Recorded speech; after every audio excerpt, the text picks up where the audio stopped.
Zoo Boys, Chapter 14, Part C. Their droggy morning mood put the kids in no mood to argue, fight, or fuss. They dropped what little they had and surrendered to the man who defended and defeated the opposition that they could not beat. As they ventured out, the sun was just beginning to rise. The terrain was covered with a thick mist of low-lying fog. They willingly followed the man, partially because they felt they owed him for saving their lives, but also because, as kids, that is what is expected of you. Follow the adult's lead. Be escorted, chaperoned. As she normally did, Quasi dragged behind all of them, but this time she lagged much further behind than before. Robinson strutted as if he, Robinson strutted with such arrogance as if he owned the zoo. The boys' minds struggled with so many unanswered questions, but they stayed in line behind him. They fought their feelings of fear, uncertainty, and reluctance. Robinson cut off the main path and through the wilderness until he reached an area surrounded by trees, vines, and thick, unkept scrubs. He looked around. They noticed several huge boulders sticking up out of the ground. The rocks looked as if someone chipped them off a mountain and they dropped from the sky. This unmarked area was unlike anywhere else on the island. The man approached what looked like an old rotting tree stump. He spoke in suspense. He whispered, "Ready or not, here it cometh." He bent down and pushed on the side of the trunk as if trying to move it to the side. They heard gears cranking. Robinson explained, "It's all done with torque, leverages, and a complex use of an elaborate pulley system. No electric current needed here to open it." They watched as Robinson went around the stump and pushed it back into its original position. That task raised one of the massive boulders. Jeremy had to ask, "You got hidden tunnels and passages?" Robinson replied, "No, but that'd be cool, huh? Come on in. Welcome to me home, lads." Robinson led them under the rock, down a few stairs, and into a 3-room unit that he called home. He held his arms out to his sides, palms up. He smiled as he addressed them. "Some people really do live under a rock. Take a look around. It's not too bad. Thanks for dropping in." The boys timidly walked down the steps, leading them into take a look around. They marveled at how Robinson's home was furnished. Quasi would not enter. Robinson struck a piece of flint rock in order to light a torch mounted on the wall next to the stairs leading down into his underground abode. Then he pulled a lever next to it, lowering the exterior boulder, shutting them off from the outside world. He bellowed, "Ye can never be careful enough on this island. I always have to close me door, lit me lanterns, and shut off the outside." As the heavy organic door slammed down, Dave immediately sprung into action. Taking off his shoe, he charged toward a huge insect he saw in the back left corner of this man's home. Robinson shouted, "No! Stop! Young man! Do not kill that spider!" The adult's commands was enough to stop Dave before his mighty impact took place. The boys looked at Robinson for some logical, rational explanation. Robinson gave them what they were looking for as he clarified his reason for preserving the spider's life. We leave those alone because they eat the mosquitoes that carry deadly diseases. These spiders are harmless to humans. Ronnie piped in. Spiders, as in more than one, plural? Just then, Jeremy noticed several other spiders like the one Dave was about to obliterate. John pointed out even more as he expressed, "There, on the couch, another on the chair, and you got one on that rack thingy above your table, but some are bigger than my whole head." As if a game of I Spy was taking place. Ronnie's gut twirled as he spotted one half hidden under a pillow. Only the legs were shown sticking out. He forced his words out. "Why they so big,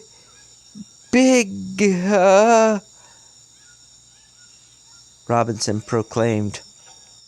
"They gotta be, 'cause some mosquitoes and other insects on this island are larger than some cars." They didn't have a hard time believing that because so many normal-sized creatures were enhanced. Robinson emphasized, "Some of them are big enough to put a saddle on and ride, so mind where you walk, step, or sit in here. They are very territorial. They won't hurt you, but they'll devour one another." Ronnie asked, "Where do you pee and stuff?" Robinson said, "Outside only. I'm not that barbaric." Dave picked up some empty coconut shells. "What you use these for?" Robinson replied, "Oatmeal, cereal, berries. Some bark is even edible. Basic bowls are all they are. Bowls." Jeremy picked up what looked like an elephant tusk. What about this?" Robinson laughed. "Ha ha, that's just a souvenir. It'd be a good weapon though, huh?" His reply made Jeremy feel a bit uneasy. Just then, the place was filled with the sound of a long, loud whistle alarm, much like a horn of a big truck, train, ship, or old air sirens. Robinson rushed over to his kitchen area. He notified the kids, "Oh dear, I left me kettle on. Anyone fancy some tea?" The man preoccupied himself with turning off the stove, gathering cups, saucers, tiny dishes, and small cookies. The boys didn't like that this strange man closed off the only exit, but they knew if he didn't, other strange titans may enter. As John admired the intricate chair, tables, even the bed, all woven palm fronds, he asked, "How do you kill those, while still assembling things for a tea party with the kids?" Robinson answered, "The hellhounds?" John nodded. Robinson said, "It's a secret. If I told you, then I'd have to kill you." John wasn't sure if this guy was joking or not. The air was closing in on them, all but Dave. Dave started to feel trapped. It was as if they were in a cage again, but this time their attacker had used honey to lure them in. Robinson spoke up again. "I'm fresh out of cream, but I do have some of me sugar cubes. How do ye take ye tea, lads? 1 lump or 2? Oh, I can give you youngsters a whole lot of lumps." Dave looked over his shoulder to make sure the man wasn't looking his way. He lifted some palm branches laying over the bed. Once he was sure Rob wasn't watching, obsessed over the tea tray stuff, he looked down and noticed things weren't as primitive as they appeared. He humphed in his own mind as he noted, "It's a real bed. This guy didn't make that. There's so much more about this guy we just don't know. We've only scratched the surface. Why is he trying to come across as some hybrid mix of Tarzan, James Bond, and, oh, I don't know, Shrek? Huff. Oh, brother, get a load of this guy." Robinson's words were elegant. "It's not much, but it's home. Home to me, yeah? It's me home, all right. I still have a few things I want to add to me flat, but as ye can tell, it's just me here. No room to let, no mates to share. I can't have any mates share me space, but just not big enough, isn't it? Also, I like to keep me secrets and personal private time." His voice dropped to a whisper. "No one is to know I'm even here." The boys planned on this being their last day on the island, but they were beginning to see just a hint that this guy was completely off his rocker. They didn't want this to become the last day of their lives. They had all wished along, they had all along, oh man, okay. They had wished all along that they could just stay here, but all the dangers they encountered convinced them that living on this island for any real length of time would drive them over the edge and into the ocean of insanity. This guy Rob was living proof of that. All the same, as weird and mysterious as Rob was, they kept in mind that he did come to their rescue, so he couldn't be all that bad. John computed in his brain, why would he save us just to kill us? They knew they had to get back home, or search parties would be looking for them on the mainland and possibly in due time on the island. Once again, John went over their time schedule in his head.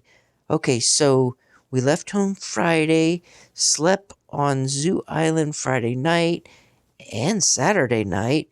Now it is, oh my, it is already Sunday?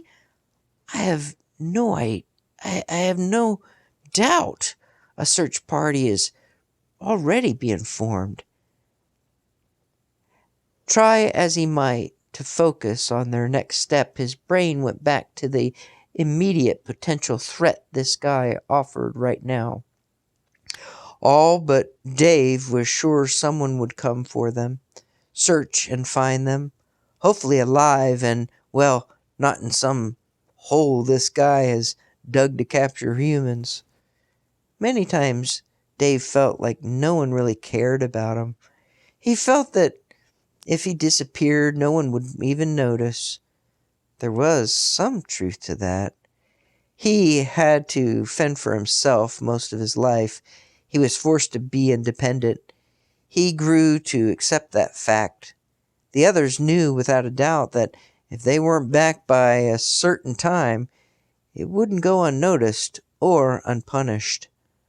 Unknown to the boys, Jeremy's sister, Karen, checked the campground, found their abandoned tent, noted the raft was gone, and alerted the families, friends, and some authorities. John was right. A somewhat unorganized search had already begun, motivated by panic. On to Part D.